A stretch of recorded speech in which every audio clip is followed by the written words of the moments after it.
What's going on, guys? Time to talk about another Z-grade horror film. An ultra micro low budget film that's usually made with a couple $1,000s and shot on video, usually from the early 2000s. So today I'm going to be talking about The Curse of Blanchard Hill.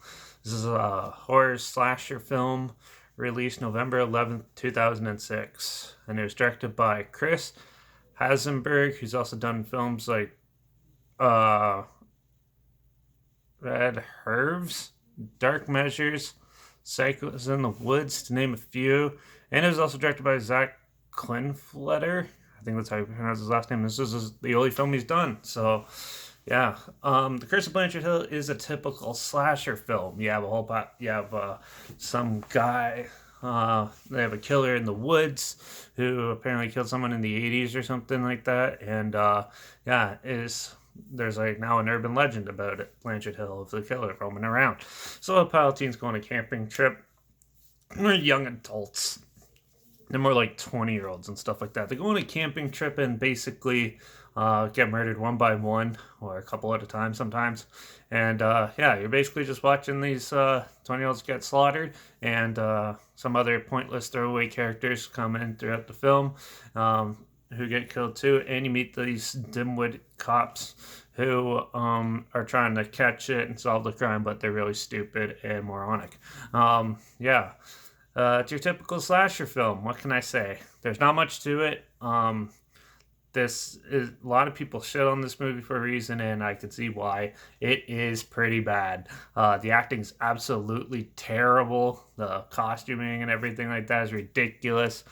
They have some drug references in there, and that's ridiculous. And pretty much everything about this film is ridiculous, except for the kill scenes are pretty interesting and amusing, and the gore effects and stuff like that are pretty well done in this. That's basically the only positive I could give you for this film, because most of it is a typical slash film. There's nothing new. But it reminds me of like a lot of the old shot on video slasher films, sort of like the Camp Blood franchise and stuff like films like that. Except this one's not a killer clown. It's just a guy, you don't see his face and stuff, which is what I like in slasher films. I hate slasher films where they show you the killer and you're just following him, sort of like Don't Answer the Phone or something like that. That's more of like just a basic thriller for me. This one is more, you're trying to guess who it is and stuff, and it does try to throw a good like couple curveballs at you and do a couple twists near the end and stuff like that, which is okay.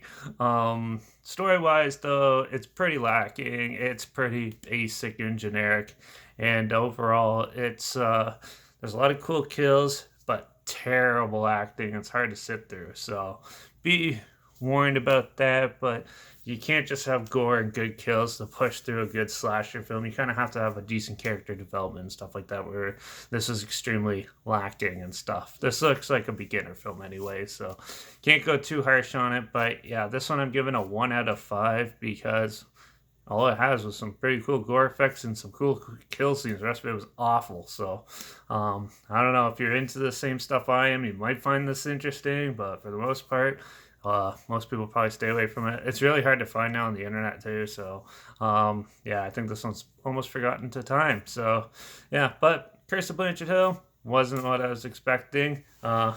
Little interesting, but overall just another big bore. So yeah, that's that. There's clips. There's either a clip or a trailer linked down below. I haven't figured out what I'm going to put down there yet, but yeah. So if you're interested to see what I'm talking about, there's links down below for those. Also, my Instagram's linked down below. I post clips of films I'm going to review in the future on my story. So make sure you follow me there to stay in the loop. I also had the title and hashtag for fun in case you're interested in trying to figure out what I'm watching. And also, the subgenres are on the video clip as well, just in case something you're not interested in or something, you're aware of that. So yeah, make sure you follow me on Instagram and stay in the loop. Make sure you like this video, share it so more people are aware of it. Comment down below your opinions of the film if you've seen it, or if you if you want to see it and stuff. There's some comments down there. Also, if you have any films that you want to hear my opinions on in the future, any films at all, it doesn't have to be really shitty horror films or low budget films or anything. I'll review anything. So yeah, comment them down below. I'll try my best to get to them as soon as I can and if I can find them. Also, make sure you subscribe because I got a lot more crazy weird stuff you probably never heard of coming up in the future down the line. So make sure you subscribe, and I guess I'll see you guys in the next review. Cheers.